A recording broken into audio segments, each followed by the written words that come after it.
Welcome to a new edition of the Neon Jazz interview series with songwriter, guitarist, and producer of the Blues Outfit Scotch Hollow. This is Mark Verbeck. On the heels of their latest 2017 album called Little Tortuga, the band is gearing up for a mid-June tour leaving Kansas City and going about America to give folks the good music. Scotch Hollow is an acoustic roots band. They're melding down-home Delta blues with good old-fashioned country. And the band also features JD Linn on bass, jazz cat Benjamin Scholz on the drums, Carley Martin on the vocals, Brody Buster doing the harmonica, and Joel Schuman on the piano. Mark talked about the new album, the band's history, and much more. So please, dig this interview, my friends. Give me an idea of what's going on. You guys getting ready to go on a tour right now? Yes, sir. We're shipping out early in the morning to go to Cincinnati, Ohio.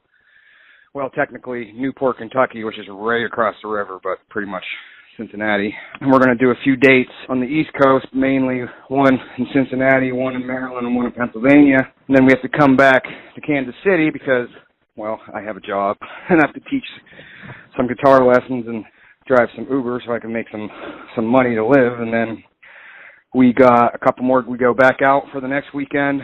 A couple gigs in Columbia, then we're coming back to Kansas City to play the Boulevardia Festival.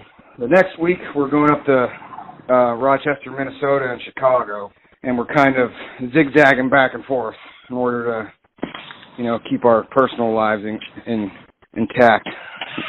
Yeah, absolutely. So all of this is spurned by the newest album by Scotch Hollow, Little Tortuga, correct? Yes, sir. So talk to me about this album. How long has it been out?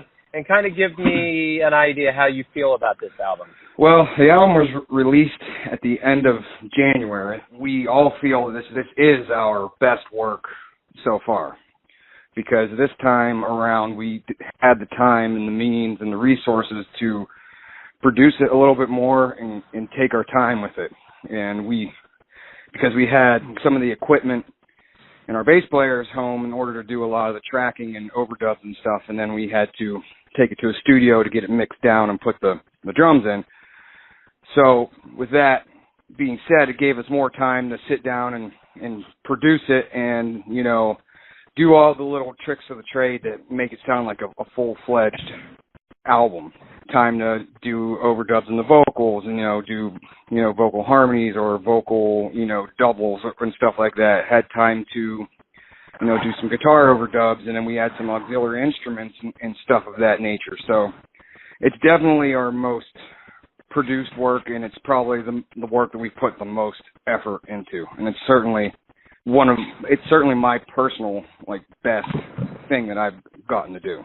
What kind of a thrill is it to actually have this complete and to go out on the road and to play it live for audiences? Well, it's pretty easy because we can kind of go many different levels. At the core of the band is me and my wife, so the guitar and the vocals. And a lot of these songs can be done, as a duo. They don't quite have the same effect as the full band, but they can be done and they still sound really good. And then we can also, do it as a trio, do it as a quartet. If we have enough money to pay the auxiliary players, then we can bring them out as well, So it's really it depends on the situation, and it also depends on what the booker wants, because usually we give them options as far as they want us to come as a duo, a trio, or quartet, and so forth. Of course, it depends on the gig as well, because if it's like a gig like Boulevardia, in Boulevardia we're gonna have the full lineup: bass, guitar, drums, vocals, and we're gonna have one of our auxiliary guys. We're gonna have a piano player, and he plays a little mandolin too. So for a big gig like that, usually we'll pull out all the punches when we need to. It's pretty versatile as far as what we can do with the songs. So when I was talking to Ben, he has a pretty big background in jazz, and that's how he got in touch with me, is because of my show Neon Jazz. Mm-hmm. What kind of background do all of you guys have in music? I mean, does it vary between blues, jazz, rock, pop? What do you guys do, and how did you guys come together? Yeah, so it does vary. We all have a little bit of jazz, although I'm not the most proficient jazz player, but me and Carley went to Berklee College of Music, which is a jazz school. So I studied, jazz theory and stuff like that, but the part of their program also has blues and rock and different things of that nature. And me and Carley Carley did sort of a country jazzy thing herself, but I really honed in on like the old like acoustic fingerstyle, like Delta blues / bluegrassy type of and country blues type of playing. So that's where a lot of my playing style came from, and of course, you know, I incorporate some jazz elements into it, but not as much. And then Ben, of course, Ben's just a monster. So I've seen him play with jazz bands, with rock bands, with brass bands. Like, he's a pretty versatile guy.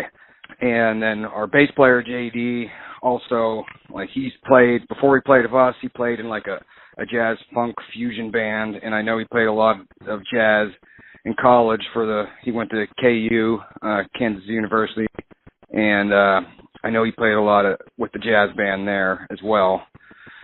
So basically, the core of this band sort of revolves around my guitar playing, because a lot of the songs I write and stuff kind of start off as like a finger-picking kind of song where I could sit and play it by myself and kind of keep the bass going with my thumb, then play the chords / like leads and melody lines with my fingers. And everybody kind of builds on top of that and brings their respective influences to the table. And it usually ends up being really good combination and an interesting little quirks come out of that, you know. So sometimes JD will play his bass lines, you know, not exactly in the traditional way that you would hear in that music. He'll throw in, you know, some walking bass lines and some more jazzy type of runs and stuff, and sometimes he'll kind of line up with my fills and my little ideas that I play, and we kind of do it that way too. So it's kind of a mixed match between all those things, and it kind of has a nice flow to it. So it's very organic in the way that we just, you know, I have my ideas and the things that I do, and I bring it to the table, and those guys kind of lay down what they do on top of it. And I really don't need to give them much direction at all. Maybe sometimes I'll be like, okay, maybe try this or try that, but other than that, like, it's pretty much what comes out of them, because I trust them as musicians, and I trust their sort of musical prowess, so to speak.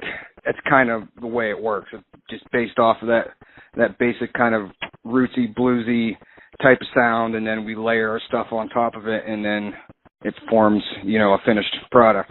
How long have you guys been together? Well, me and Carley have been doing this for about 10 years, but we've kind of gone through some different incarnations of the band. This current lineup, it's about a couple years old. We met JD when we moved to Kansas City, and he started, you know, playing with us. And, you know, Ben has played with us in the past, but as the fill-in for some gigs here and there, and to go on a couple of tours with us, you know, depending on his availability and you know, all of that. And when we did the album, you know, Ben has worked for us as far as, you know, promoting our previous albums and this album to different radio stations, one being yourself.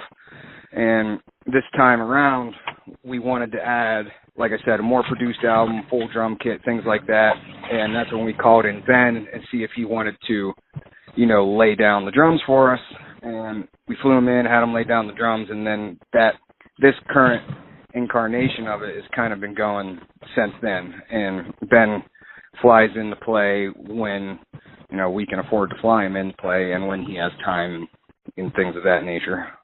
You know, it seems to me as though blues is kind of in the same boat as jazz. It's not overly popular with the public, bringing in massive crowds like other genres, but there's always a stronghold of fans out there that will never waver. There will always be a crowd. Mm-hmm. How do you feel about the blues scene and going on this tour? You feel good about the crowds and what you guys are doing, bringing your product to the people? Oh, yeah, we feel great about bringing what we got to the table.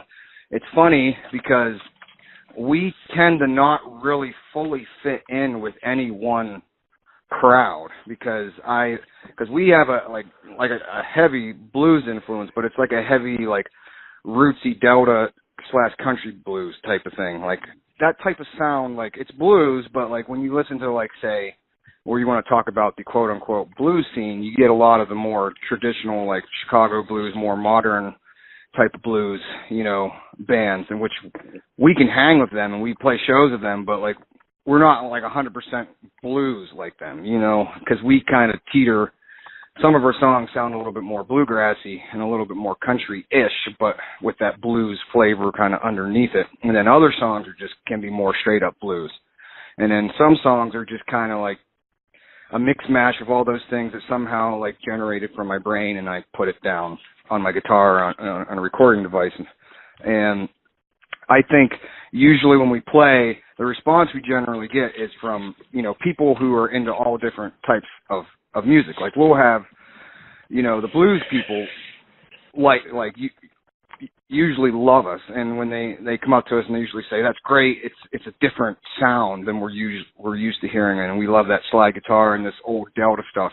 We generally don't hear a lot of people doing stuff like that. And then we'll talk to someone from like the jazz crowd, and we generally get the same thing. And then people from like the rock or country crowd, it's generally the same response of like, "This is really cool because it's different, but it sounds great, and it's something that I can dig my teeth into, and it's not just your typical run-of-the-mill stuff." You can hear those elements throughout it, but I think it's just more or less the way we go about trying to do it, and it kind of gives it its own unique flavor. So what do you want the fans to get from your shows on this tour? How do you want them to leave? What do you want them to get from what you guys are going to do? Well, one thing I definitely want them to get is just a good flavor of just the tradition of this old music. Be able to sit down and listen to it and see how it's done, and kind of maybe be transported back to a time when this old music flourished really heavily, and have an ability to sort of connect with that old music, because to me, like this old music is part of our culture, part of American culture. One of my main goals, aside from the obvious of like having them have a good time and dance and all of that things, but to be able to connect with piece of history, so to speak. Although we are modern and we have some new original modern songs, but we also play old covers and stuff like that. So more or less, either if they never heard it before, we hope they walk away with a love for the music or a newfound appreciation for the music, or just in general become aware that this type of music is out there and it's awesome, and they can, there's all kinds of bands that do this type of stuff, and hopefully it'll push them to kind of dig into that old Great Depression era music and really dig into it and hear what these artists sound like, and realize that, there's a gold mine waiting for them there to hear all this different type of music. Right on.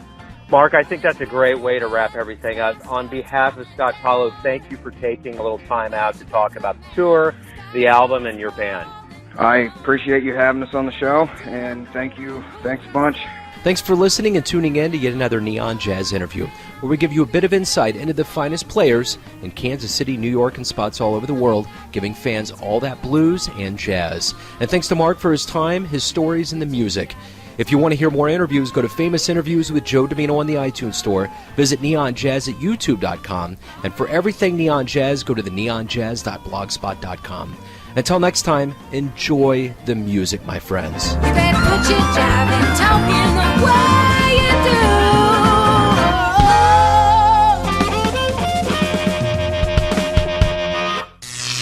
do. Neon Jazz.